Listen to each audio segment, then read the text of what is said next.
It's a beautiful day. Hi, this is Jem and welcome back to my channel. Today, we are going to make name picker using PowerPoint.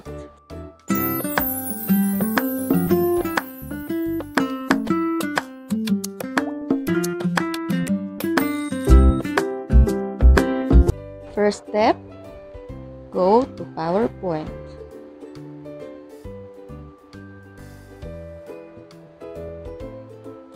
Select blank presentation. Highlight or Control A. Then, delete. Yan. Select design. Meron tayong iba't ibang design or themes na pwedeng pagpilian. Ayan. Kung gusto natin ng mas maganda, go to Google and then search any themes na gusto nyo. Sa akin, school background. Then, pili lang po tayo. Marami pong designs dyan. Kung ayaw pa rin natin, view all.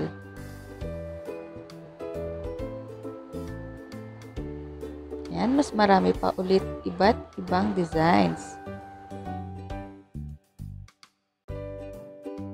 Dahil nakita ko na ang gusto ko, select. Then, right-click. Save image as.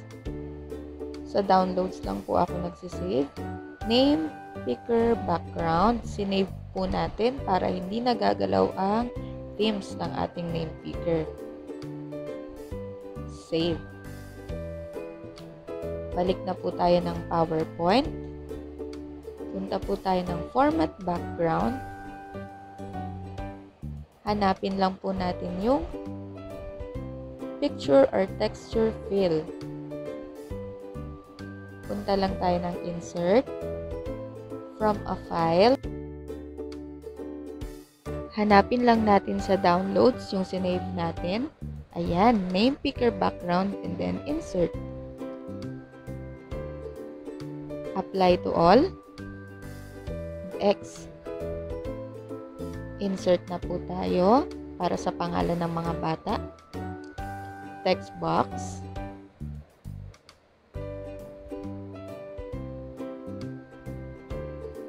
I-type lang po natin yung name ng ating pupils or students. Yan, highlight natin or Control A. Pili tayo ng gusto nating font style. Size.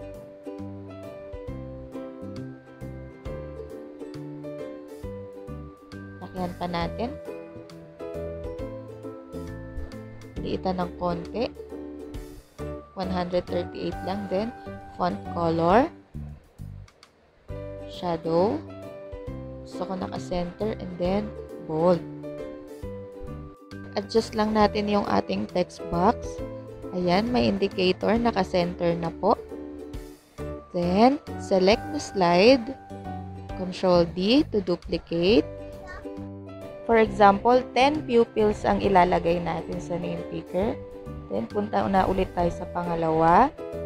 Control A, palitan natin ng name. Ryan. Ganon din po sa iba.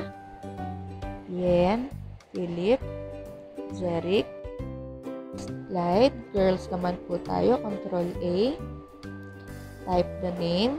Eunice. Then, punta tayo sa font color. More colors. Kasi gusto ko po nasa magenta or fuchsia na siya.